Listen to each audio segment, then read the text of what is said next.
Day 2 na po natin ngayon. At ang aaralin natin ngayon is to change the size of an image, crop and straighten an image, at saka expand the canvas. So let's start. So ito yung gagamitin natin na image.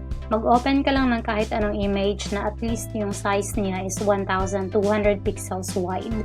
Pero kung wala kang image na ganyan kalaki, maglagay na lang ako ng link sa description sa baba para ma-download mo tong image na to at masundan mo tong tutorial na to. So let's start.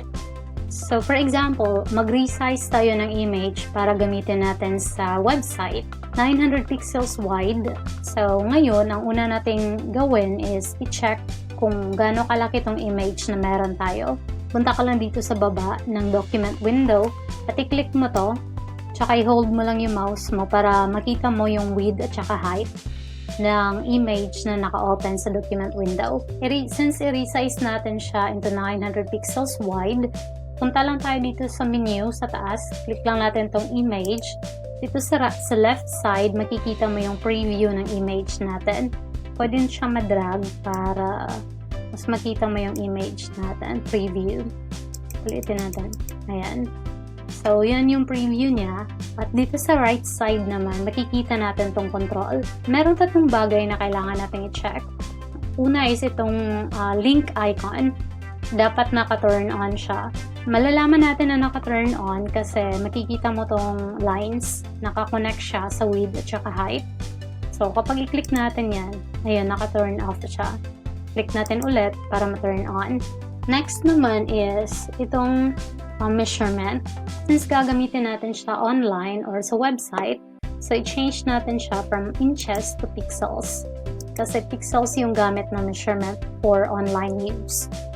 At next naman is dapat naka-check itong resample. Ang function kasi nito is that kapag pinaliit natin yung image at saka pinalaki, mag-a-adjust yung pixels na meron dun sa image natin. So ito naka-link siya para kung for example, i-change natin siya into 900 pixels wide. Well, yan yung gusto natin. Pansinin mo yung height niya, automatic din nag-a-adjust kasi naka-link nga siya para hindi ma-distort yung image natin. Naka-maintain pa rin yung quality niya. Tapos pag okay ka na dyan, click natin tong okay. So, yan na yung bagong size ng image natin. Para ma-double check natin, click natin ulit dito sa baba, click and hold. So, ayan na yung bagong size ng width niya. 900 pixels wide and 600 pixels yung height. So, ganyan lang yung mag-resize ng image. Then, click File and Save As. Lagay natin dito, Resize. And then, save natin muna as PSD para meron tayong Photoshop file copy nito. Save. And then, save natin ulit. Save as PNG naman or JPEG para sa website file. Wala natin gagawin dito. Hayaan mo lang yan na naka-default. Kasi for online use naman to. So, click lang natin OK. So, ganyan lang yung mag-resize ng image. Next naman na pag-uusapan natin is kung paano mag-crop ng image. So, mag-crop, ibig sabihin is merong parte ng image na yun lang yung gusto mong kunin at disregard na yung iba. So, pwede natin i-reuse ng image na to. Punta ka lang dito sa crop tool, sa tools panel. And then, mapansin mo agad na meron siyang box na nakapaligid sa image natin. So, pwede natin yan siya ma-adjust. Kahit saan dito, pwede mo siya i-drag. Pero, for example, dito paliitin natin siya. Click mo rin yung shift para hindi ma-distort yung size. So, yan. Drag natin pababa. Release.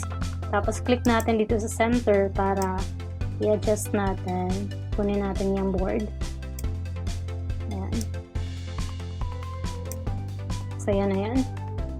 So, if yan na yung final na crop na gusto mo, yan lang yung parte ng image na gusto mong kunin, bago natin siya i-finalize, bago natin i-click tong check mark, i-uncheck mo muna tong delete crop pixels.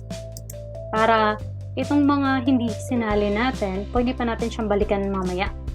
Kasi kapag naka-check yan, mawawala to pag sinave natin. Hindi na yan mabalik. So, uncheck lang natin yan. Tapos, click ito. So, yan na. Yan na yung na-crop natin na image. Ngayon naman is, di ba tabingi siya? Pwede natin siya i-rotate. So, click lang natin ulit yung image. Kasi nga, ayan, bumalik yung mga naka-crop natin na pixels. Kasi naka-uncheck siya.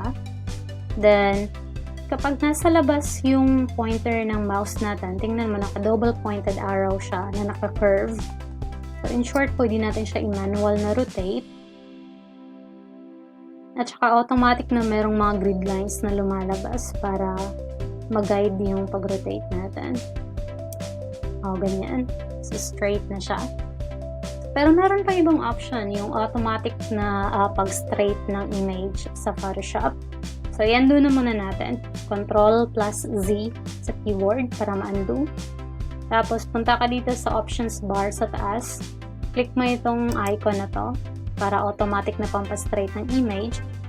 So, mag-draw lang tayo ng straight line. Click ka lang dito. Tapos, ganyan. Ayan na. Automatic siya. So, di ba mas madali? So, pag okay na yan, click mo lang itong check mark. Pwede rin enter sa keyboard para ma-finalize. So, ganyan lang mag-crop ng image. Pag okay na lahat, then click File, Save As. Ibahin naman natin dito. Crop. Tapos naka-PSD file at hayaan mo lang na naka-check yung layers para mabalikan pa natin lahat. Save. Click OK. Save ka ulit na isa pang file. For online use, it's either JPEG or PNG. And save. So, ang last na aaralin natin for today ay yung pag-add ng space sa canvas natin. So, click natin open. Gamitin natin yung kina-crop natin na image kanina. Reuse natin to. Yan. Tapos open. Ayan na yan. So, ang aaralin natin ngayon is yung magdagdag ng space sa canvas natin. Kasi for example, gusto mo pang maglagay ng text dito sa gilid o kaya additional shapes dito.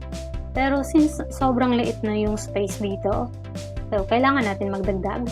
Madali lang yan. Punta lang tayo dito sa taas sa menu. Click natin tong image.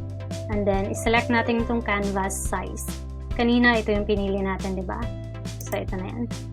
Canvas size. At kung mapapansin natin, naka-default po siya into inches. So, kailangan natin siya i-change into pixels. Pixels yung gamit natin na measurement pag yung image ay gagamitin for online use.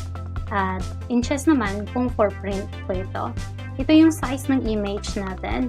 For example, magdagdag tayo ng 400 pixels wide sa image natin. Ang gagawin lang is i-add up natin 649 pixels plus 400 pixels at yan yung ilagay natin na amount dyan. Pero meron din yung option na mas madali. Click mo lang itong tick box na to at mapapansin mo na yung width at saka height niya nagiging 0. So, ibig sabihin, if ever na meron kang gustong idagdag na pixels, either sa width or sa height, so, diretso mo na ilagay. Hindi mo na siya kailangan i-add up. So, for example, 400 pixels, yung idadagdag natin. Pag magbabawas ka naman, lagyan mo siya ng negative sign para magbawas ng pixels dito sa canvas. So, since magdadagdag tayo, alisan natin yung negative. Yan, and then, yung canvas extension color, yung i-extend natin dito na space pa dito is white, pero meron drop down arrow, pwede mo siyang palitan ibang kulay. Yan, o kaya i-select mo to tapos mamili ka kung anong kulay na gusto mo. So, ma-adjust din ito. Yan. Dahil hindi naman natin yan gamitin, yung naka-default na muna na white ang gamitin natin. So, okay na dito, naka-change na siya into pixels, naka-relative na siya, at saka naka-white na siya. Click OK. So, ayan. Yung 400 pixels na dinagdag natin is nakahati po siya into 200 pixels sa left at saka sa right. Automatic yan na hinahati ni Photoshop. So, gamitin natin itong pan tool. Ayan. pantay po siya nakahati. What if ang gusto natin idagdag is dito lang sa right side at dito wag nang dagdagan? Pwede din naman. So, i-undo na muna natin. Control Z. Ayan, para mawala yung in-extend natin na pixels for canvas. Balik ulit tayo sa image menu. And then, select canvas size. So, pansinin mo, bumalik siya sa inches. Kasi nga naka-default yan. Click ulit natin, drop down arrow. Change it to pixels. Tapos, ilagay ulit natin yung 400 na pixels. Pero this time, ang kaibahan lang is, i-click natin tong arrow na nasa gitna. Ibig sabihin natin, ipin natin yung image natin or i-anchor natin yung image natin dito sa left side. Ganyan. Para si Photoshop, magdadagdag ng additional extension canvas dito na sa right side. Kasi yan yung gusto natin. So, yan, okay na. So, this time, i-try natin ibang background. Black. Yan. So, click OK. At ayan. So, dito lang siya nadagdag. Nakapin yung image natin sa left side at nadagdagan dito sa right side. So, pwede ka nang magdagdag dito ng text, ng additional image, or shapes. So, ganyan lang yung magdagdag ng canvas. Alright, so that's it for today. Kung may mga tanong or clarification po kayo, paki-comment na lang po sa baba. Thank you. See you po sa day 3.